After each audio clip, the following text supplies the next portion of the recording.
What's going on already? Dang. Eric, there's kicking on 10:33 in the morning. Hey, my Legion, how y'all doing today? I'm here today to review what we call VHS Massacre, cult films under the decline of physical media. And this is it was a 2015 film released from Troma. Now, it's a documentary. And sometimes Troma, I mean, a lot of people say Troma, they just do like goofy, cheesy stuff. But sometimes they do like serious documentaries about film and stuff like that. They did the Don Doler one. What, Blood, Boobs, and Beasts. And I remember I still got to see his two movies, Alien Factor and Fiend. They have a Don Doler channel and stuff like that. Because I was a big fan of his movies. I remember Blood Massacre, renting Blood Massacre, and seeing that again with Dad. I rented that in Fort Detrick, Maryland, back in '91. I really enjoyed it. Um, and watching it with Dad on when it was on YouTube, and then I became friends with George Stouffer on Facebook. He's been in a lot of his movies. I mean, I don't know. Some people might know who he is. Some people, John doesn't know who he is. I know who he is. I know he's a very recognizable face. Christopher Sposa might know. And I remember I talked to him. I did a review of that a long time ago. And he said, "Could you send me a link on Facebook?" I said, "Sure." And he liked the review I did, which was pretty flattering. Well, anyways, this is a Troma movie. Like Troma does serious stuff, more unlike documentaries and stuff like that. And it's about how there's been a couple movies like that, like the decline of VHS and how like stuff like that's disappearing, and DVDs disappearing. And it's all going to streaming and stuff like that. There's not like physical; it's all digital now, which is probably ironic because some of the way they probably filmed the movie was through digital, and through computer and stuff. Um, and it was really good. Like I said, Adjust Your Track is probably the best of these. And then that was one I saw that was like 3.5 hours long, way too long. When I think my knee was screwed up. Full Ensemble was on it. I think that was an overlong one. This is another one like that. But I mean, this is only 72 minutes. Troma did it, and there's a place called VHS Massacre. I think YouTube that does podcast stuff. They did like a 1 to 2 year journey through VHS, and they were interviewing people like Joe Bob Briggs, Debbie Shawn, some people from the room, not Tom Wiseau though. Someone who did Samurai Cop, which I'd never seen, and Joe Bob Briggs was. I mean, well, they were all really good. And this happened around the time that they mentioned the movie Model Hunger, and I actually saw Model Hunger when I was at the Horror Fest. And then they had Ron Bonk on there who did She Kills. That was one of when I was a judge at Horror Fest. That was one of the movies we screened. I screened it in here, watched it before, Yeah, it wasn't a screener's copy. It was sent digitally through, I think it was Film Ventures or Film Freeway. I think it was that or the other one. I can't remember. Or with that out of box. And I didn't go to that one. Well, the whole thing was a mess, and I didn't go to that one. John met the filmmaker and the girl started and stuff like that, which was really cool. And that's back when they scaled back from they were at the Warner Theater there at Edinburgh University. Anyways, the movie. I mean, that's some of the people involved in the movie. It's about like how the VHS and the VHS stores went out of business. Talking about DVDs and how DVDs are slowly sales for DVDs and Blu-ray are slowly slowing down, and then it's all streaming, Netflix and stuff like that. It's less like physical copy, just like with a newspaper. Some people want to have a newspaper in your hand, and newspapers are slowly going out of business. Our newspaper, the Erie Times, there's no longer the local newspaper is no longer there. I actually filmed a video showing like before they went out of business. Erie Times News is still there. They're no longer in business in Erie. They went to Butler, PA for whatever reason. They had nothing to do with Erie and stuff like that. And they made a paper that's smaller and stuff like that. My neighbor had cause I read it when I'm at the VA waiting. But my neighbor actually gets a subscription. He says it's like $300 a year or something like that. $350 a year, maybe $1 a day. I can't remember. And he said they keep raising the prices. But he usually has a physical copy of the paper every day, which is cool. And some people do buy that. But I mean, it's, that's going away as a dinosaur too. And like I said, it's a lot smaller. It's really tiny because it used to be really giant. I remember the paper in the 80s, we used to have a subscription to it. And they'd have like ads for the movies and stuff like that. I miss those ads, like the drive-in horror movie ads. Because my mother was against me watching horror movies, period. She wanted to try to kill my childhood and kill me having a good time. Not childhood, but I mean, she wanted to make things just, I had interest in it. She's like, if she saw I had interest, she'd be like, you bet, I'm going to take it away from you. I'm going to take it away from you. I'm taking it away from you. And that's the way she was. Still is. And I remember she probably would kill me. I mean, I didn't really discover this until like 5th, 6th grade. I used to take clippings from the paper when they were done with it, like for Mother's Day and Dawn of the Dead when they re-released them and stuff like that, reissued them, put them on my, they'd have like, you'd have like a book cover. And I put that on my book cover and stuff like that. My dad would used to pretty good put in like paper bag as a book cover. We bought like those ones at Country Fair, like your ready-made ones. They may last a month or two, but the one with you use a paper bag, it lasts all year. And usually I would decorate them with stuff from horror films and stuff, which was cool. I wasn't allowed to see, and then not until VHS came out. I mean, occasionally there's some that I did see, but not as many. Well, anyways, it talks about the decline of all this stuff, and it's all about memories too. And they talk about VHS, the decline of the mom and pop stores. Because I remember, like I said, when I first started getting, very first thing we got were those video discs, I can't remember what they were called. It was a video, it wasn't later, it was a video disc in a cardboard sleeve. And we got that from Ace Electronics. And my dad said, well, it's only $109, I'm going to get one. Because I've always wanted to get one. We didn't have, cable didn't come out to where we were at the time. At least Dad said they didn't. I don't know.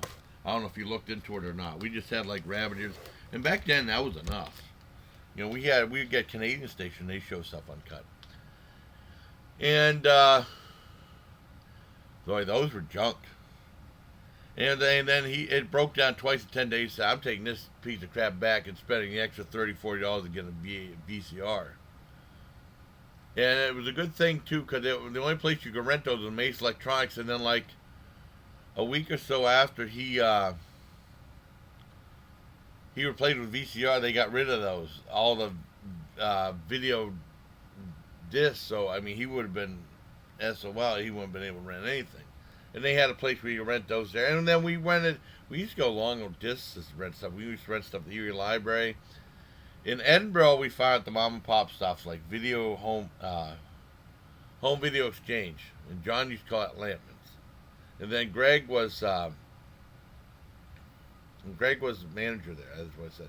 And people were saying that place sucks. You go to the nights, and I mean, we went. Dad said he never knew what it was at, and I was like it's the laundromat now. And nights was okay, but I like video rent. I mean, they always had, my dad was always mad. All I have here is horror films. I hate it. They're all gory. And there were a lot of ones I wasn't allowed to see. It didn't make any sense. I wasn't allowed to see Friday the 13th, but I was allowed to see the sequels. And the sequels are far worse than the original. The original was pretty much PG-13. It didn't make any sense to the rules and stuff like that. I eventually got to see all of them. But I remember going there and seeing the movies and stuff like that. And then I went in the Army, quite basic training, you weren't allowed to see anything. At the reception station, we were allowed to see a couple movies. There was a day where we'd have, I went there right before Thanksgiving. Thanksgiving was a holiday, and usually a holiday or weekday, or weekend. There was 3 of them that we didn't have doing it. Usually you'd be on a detail or something like that, or you were allowed to go to this place and see a movie. And there was just like 3 TVs with a VCR tape playing. They're all connected. And then after that was Gordon, Georgia, and usually I just went to the theater. I didn't do very much video renting. I mean, there was a little video rental. I rented. They had a VCR in break room, and then I did rent a VCR for a little bit. You know, I didn't rent some movies, but I mean, it wasn't that. Yeah, it wasn't the same. And then I remember going to the movie theater a lot, and the whole time I was in the army, I went to theater a lot. And I loved it. And then in Germany, going to like the all the German rental places, and it was weird because no one under 18 is allowed to go in there because in Germany and stuff they'd have like they have the main movies, and then they had like the porno right in right where you could see them and stuff like that. All the places were like that. It was weird. And you know, you rent movies and stuff like that. But I mean, they didn't have like a single block that covered and stuff like that. There's one room where they had the horror films and stuff like that. No under 18 allowed in there. And then you go in the horror film, there's the pornos right there. There's porno.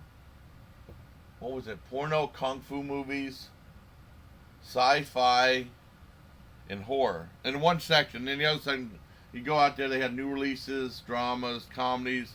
Oh, and they had music videos in with the porno too.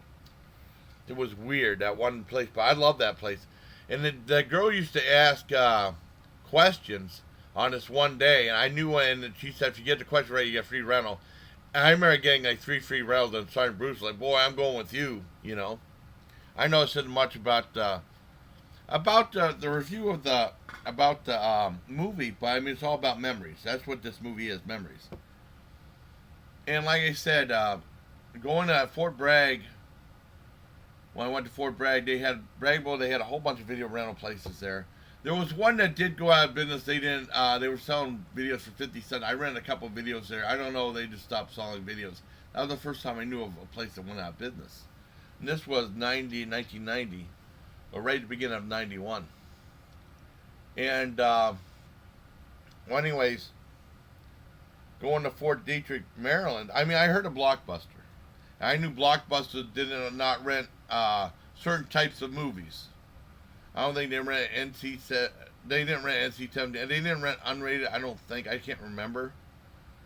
And they censored films and stuff like that. And I remember not ever wanting to go to a Blockbuster at the time.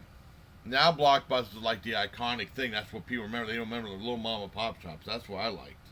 They had like a huge wide variety of stuff. Like you could rent Ilsa movies. There was one that had all the Ilsa movies except for Harem of the Oil Sheiks. And I liked that. Was a cool place to rent movies. And Fort Detrick, I did set foot inside one.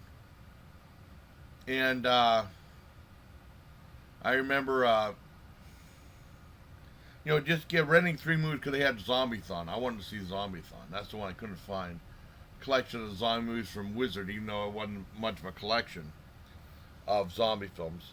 I mean, the only really good ones they had were, they had Oasis Zombie, which is alright, and Zombie Lake, which is, the Jess Franco. The only really good one they had was Lucio Fulci's Zombie, But the other ones were okay. I mean, because I did watch them. They were, in some ways, they were actually kind of boring, though, the Jess Franco ones. And you had that, and I rented 2 other ones. There were Horror Hotel, which I had a heck of a time finding, and one called Panic, which I didn't care for at all. And then going home after the army stuff, VCR was still very popular. They had places like Golden Dawn. When I used to go to Golden Dawn, used to have rent feature. Giant Eagle had Giggle Video or whatever it is. That's the place that used to rent VHS tapes and stuff like that. There was one family video, and I remember they also rented adult films, and there was some preacher that walked down there and said, like, you need to change your name of your place because you rent adult films. It was really crazy. They didn't like the idea of calling family film, but they rent adult films. But I mean, those ones, you had to ask, and then he'd give you a book. And you go through the title and stuff. They didn't have much of a selection. Well, I'm just being honest. And then, we were renting that. And then it turned out that Blockbuster ended up being the only game in town eventually. There was one in Edinburgh, and I rented stuff from Blockbuster eventually, you know. And we had one called Final Cut, which I love the title. It was around for a while and rented both VHS and DVD. And there was like DVD stuff you could rent and you weren't able to get. And the guy said, yeah, a lot of people don't realize that. But I mean, a lot of people aren't like film people. So I remember when I was trying to get a job after I got out of the Army, I applied a lot of video plays. I said I have a great knowledge of film. And the people were like, who cares? Who cares? You know, or like I go in that one place, that one family video place. I said, "Do you have any shockumentaries?" She said, "What's that?" It was like Faces of Death and stuff like that. And she says, "We don't rent movies like that here." And I was like, "They're right there." I just looked over, they're right there, a whole bunch like that. Oh, I didn't know, and I would have known that if I was working there. But I mean, that's all in the past. And eventually, all those places went out of business. And I remember when the Blockbuster, yeah, Blockbuster in Edinburgh went out of business because the guy was raising the rates of, it was right next to Walmart. And we had a great dollar store next to that Walmart, too. And they were getting rid of the movies and stuff like that. I was trying to buy some, and the guy, and they look at it, if it had scratches, they just like throw it. And there was like this whole storage stacked high with thrown and discarded DVDs and stuff. I mean, I might have bought a couple. And I remember I bought a bunch of Slim Jims that were on sale there. And there's still like a video rental place like that, Family Film Fest Video. I think there's still like one in Erie and one in Girard. I always drive by. We always drive by that. We always go by that place and stuff like that. I probably should do a video there for some time, but maybe I don't know. But I'm never around there. And they talk about, you know, I mean, I'm just talking about my memories because that's all that was, the memories, and it's very entertaining. I love the movie. I know I went on a tangent about my experiences, but that's what it was. And they go from place to place trying to collect movies and stuff, and they have like, they collected a bunch of unusual titles, including Grandpa's Toys, stuff like that. That looked really creepy but funny. I mean, really, you know, they looked up really obscure, bizarre titles. And it was sad, though. But I mean, Joe Bob Briggs put up some very positive things about what type of film you're talking about. And he said film always evolves and changes every 5 to 10 years, and you have to just kind of go with it. And stuff, and there's always going to be nostalgia. And there's nostalgia from my experience at the mom and pop places and stuff like that, renting movies. And stuff. It's a lot of fun. It's really good. Lloyd Kaufman's. And I mean, it's a Troma movie. It's a little self-indulgent with Troma, which is fine. And it's cool. And like, a guy was talking about his movie Mark of the Beast in there, and then they had a trailer for that. Like I said, some of it's self-indulgent. They do talk about YouTube and stuff, and they talk about their own, you know, site, their podcast, VHS Massacre. They talk about the room. They had a review. Interviewed the one girl that was in the room, the blonde and stuff. They interviewed the one guy at a sighting disaster artist. But I mean, it's a very entertaining film. I think you'll really enjoy it. I give it a 10 out of 10. I think it's fantastic. It's a lot of fun. I mean, I went on a tangent about my own stories. But I mean, that's what it was. It's about memories. And it's kind of sad. I mean, you have like a nostalgic feel. And they talk about like piracy and torrent sites and stuff like that. I remember when a long time ago, I know about Pirate Bay. They had a documentary about Pirate Bay. I remember seeing it off of Pirate Bay for free because that's like poetic justice.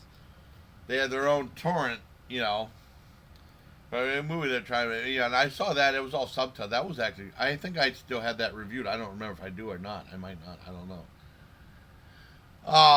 But I give it a 10 out of 10. I think it's great. It's on Netflix now. I mean, you could, it's $1.99 on YouTube. I guess it's free on Netflix. I mean, not on Netflix, on Amazon Prime. It's free on Amazon Prime. It's one of my recommended movies, along with that Life After Fletcher. I got to see sometime.